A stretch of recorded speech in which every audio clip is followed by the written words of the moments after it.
যে মানুষের মানবতা বোধ থাকবে না সে তো পশুর সমতুল্য হবে। যদি কোনো সমস্যা হয় তাহলে আমাদেরকে জানাবেন, আমাদের লোকজন আশেপাশেই থাকবে। গত বছর এই 5ই আগস্টের পর গত দুর্গাপূজায় জামাত এবং বিএনপিও ছিল, সবাই মিলে যেভাবে সহযোগিতা করি আমরা রাজশাহীতে অন্তত চালাইছি এবং গোটা বাংলাদেশ চলছে। এবারও আমি আশা করি যে জামাতের আমি কোথাও কোনো জায়গায় বিশৃঙ্খলা দেখি না।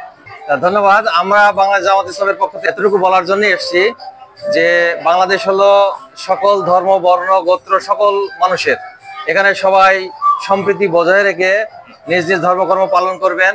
এখানে কেউ কারো উপর হস্তক্ষেপ করতে পারবে না। এখানে একটা লক্ষণীয় যে পূজাকে কেন্দ্র করে অনেক সময় আমরা দেখি যে বিভিন্ন সাপোর্টেজ ঘটনা ঘটে।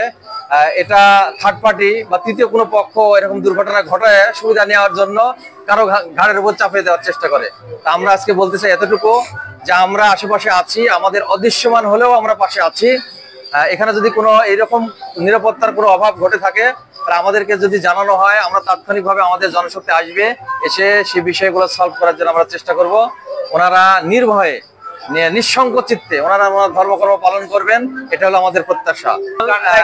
শুভেচ্ছা তো সকলেই সবাইকে জানাতে পারে, এটা তো স্বাভাবিক একটা প্রসেস। একজন আরেকজনের সঙ্গে যখন দেখা হয় তখন স্বাভাবিক কারণেই শুভেচ্ছা বিনিময় হয়। মানুষ মানুষের পাশে দাঁড়াবে, মানুষের মানবতা বোধ তো থাকতে হবে। যে মানুষের মানবতা বোধ থাকবে না সে তো পশুর সমতুল্য হবে। তা একজন মানুষ উনি ওনার ধর্ম পালন করে, আমি আমার ধর্ম পালন করি, মানে আমি যদি মানুষ হিসেবে ওনার সাথে মানবতা বোধ আমার ভিতরে না থাকে তাহলে জানতে হবে যে আমার মধ্যে পশুত্ব ভর করেছে।